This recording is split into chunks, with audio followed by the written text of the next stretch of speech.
Hello.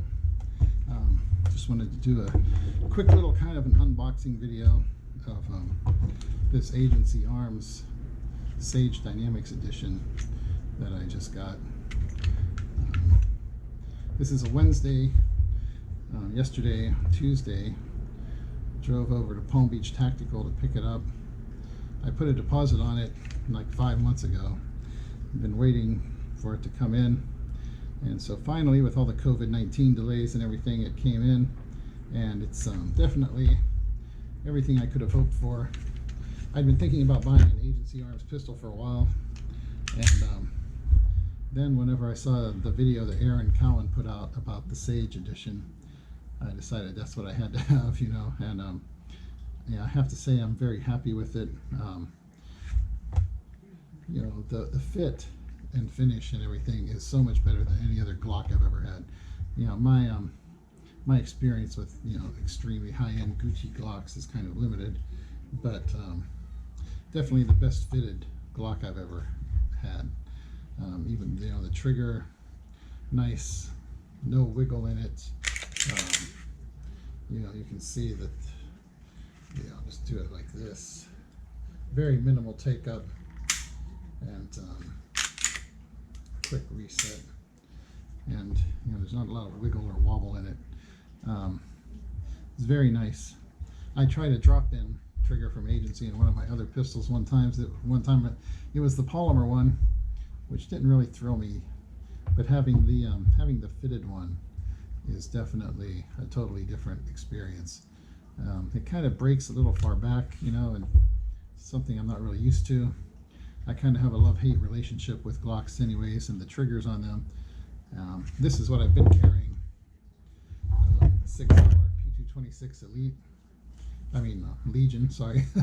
The Elite was back a few years.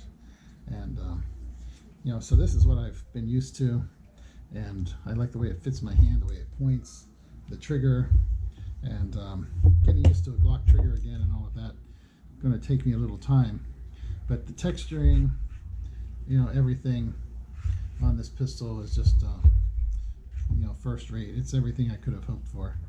You can see the way I have the SRO mounted. The guys over there at Palm Beach Tactical tossed it on there for me, and you know, kind of bore-sighted it. I got this plate from Agency Arms with the dovetail forward. I don't have an actual, you know, a rear backup sight on there. What I wanted to do was put it this way because the, you know, the SRO is so much further forward than the RMR. I wanted to keep it back far enough that it wouldn't interfere with some of the holsters I have. So mounting it like this and just not having the rear sight on there lets me do that. It comes with this little soft bag from Agency, and they include these Ameriglow suppressor height sights. Obviously the rear one, the guy didn't mount for me because there's you know, an SRO hanging over the dovetail. And it comes with 3 magazines, the Gen 5 mags, and all the back straps. And also included in the case, they have the original barrel and recoil spring. I guess, I don't know, I assume you could probably put that in there and run it like that without the comp. But I just wanted to, you know, show that a little bit. I really love the finish on this. It's the black camo, and it's very nice. As far as my shooting with it, I'm going to have to work on that. We got home this afternoon. We spent the night in Miami last night, and wasn't really something we planned, and then got back today, and I ran out to the range and we shot it a little. I definitely need to work on it. I did shoot some footage of that, so I'll put that in here. I won't edit it out to see me getting used to the trigger, but used a lot of different ammo. I had a couple of mags of 124 grain plus P HST and 124 grain gold dot plus P, and then I had some Federal XM9001. It's 115 grain hollow point, supposedly about 1200 feet per second. And then I had a bunch of Blazer brass FMJ. I can't remember if it was 115 or 124. Just had it in a clear plastic bag with no markings on it, so I can't remember what I ordered there. But I guess close to a couple hundred rounds through it without any issues. Aaron said in his video when he first started talking about it that it was designed so it would run reliably with the 115 grain ammo. And as I say, I got to get used to shooting a Glock again. But certainly as far as functioning, there were no issues at all. And I'm looking forward to spending a bit of time on it. It's going to be my main carry gun now. And maybe I'll update it along the way, but just wanted to share that and just say how happy I am with it. It was definitely worth doing if you're thinking about doing something like that with an agency arms pistol. Obviously I only have a couple hundred rounds through it and I just got it, but yeah, it's I was expecting to be maybe a little disappointed when I picked it up, and maybe it wasn't going to be anything special, but yeah, it's definitely something special. I know a lot of people feel no Glock could be worth that kind of money, but I guess it just depends on what you're looking for. For me, I'll have to see about the trigger, what my experience is with it, but it's a very nice trigger as far as Glock triggers go. Pretty crisp, no, not really any slack that much to take up before you break the shot, and we'll see how it goes. But then I'll put in that footage of me shooting. Hopefully I'm not too embarrassed by it.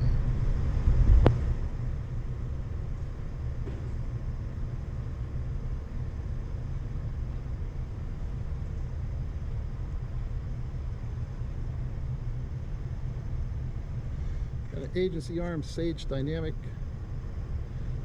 Edition, which we just picked up yesterday down in West Palm Beach at Palm Beach Tactical, and we stayed in Miami overnight, and I decided to come out and shoot it today.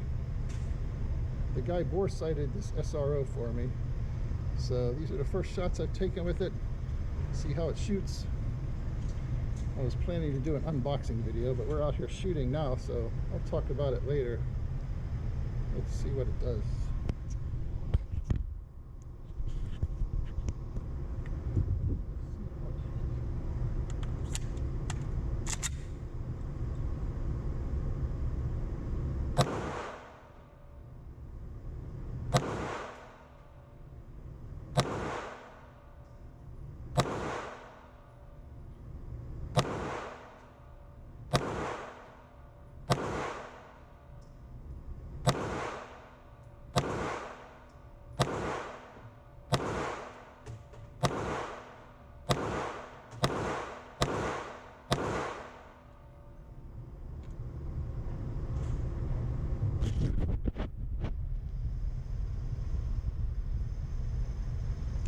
See that compensator there.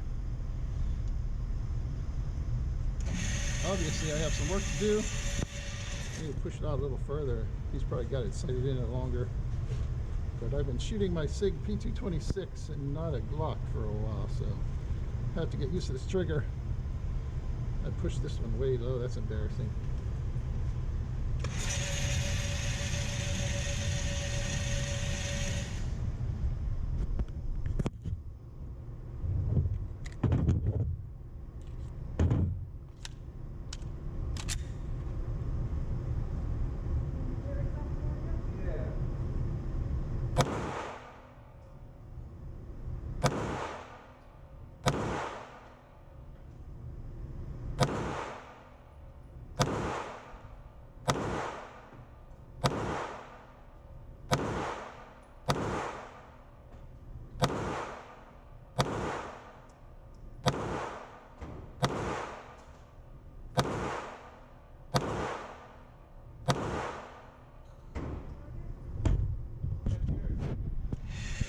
Yeah.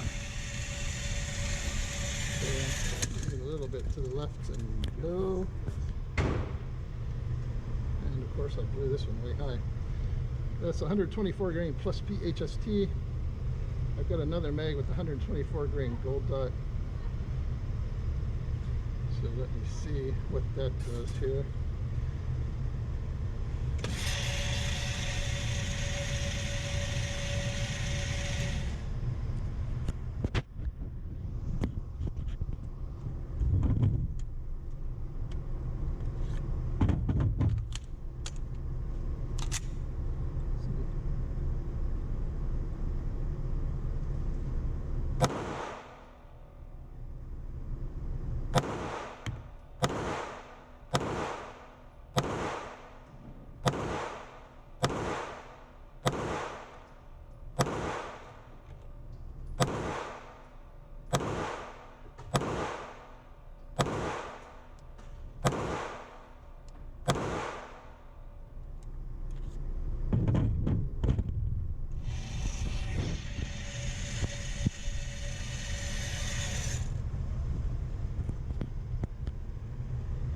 Well, they're kind of in the right vicinity. I might move it a tiny bit right. I hate to move a sight right unless I know it's not me messing up with the trigger pull. But I have to shoot a few more rounds, but that's it. First like 48, 50 rounds, something like that. Have to get used to this trigger pull. Guess we'll talk more about that later. You got 15 rounds of this Federal XM 9001. I've moved that a little bit to the right. Try this at 10 yards and see what happens.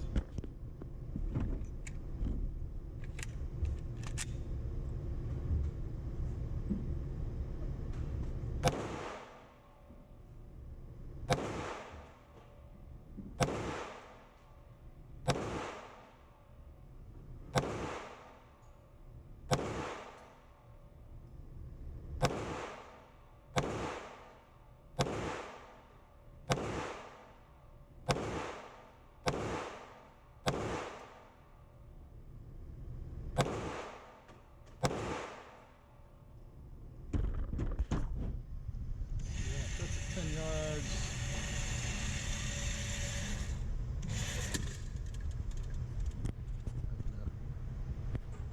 Need to work with it some more, but first I'm going to let my wife shoot our AR pistol for a little bit. Then I'll shoot this a little more, but I have to push it out a little further. I like to sight it in around 15 yards or so.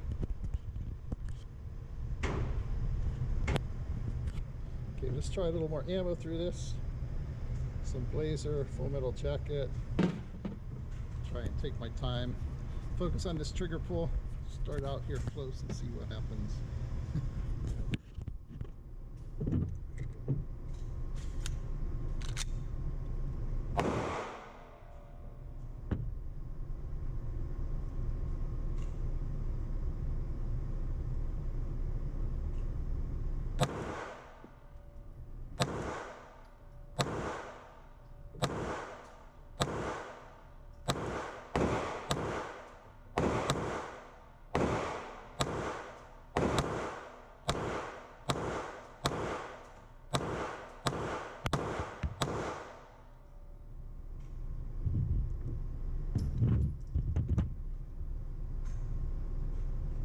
Take them a little further here.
just patched up this target, so we're gonna like try it again.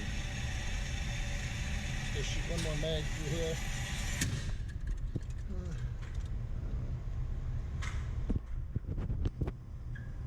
Okay, I'm gonna shoot up the mags here.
It's hitting actually a tiny bit low, still at that range, so it's probably on about 15 yards, but I just have to get used to this trigger, figure out how to hold this gun, get a good grip on it. I love these accelerator cuts and all that, but honestly, I'm one of those people that sometimes shoots better with my thumbs locked down, even though all the experts tell you no, that's not possible, but except for Masada Ayub, I guess. But I'm pretty happy with that, so.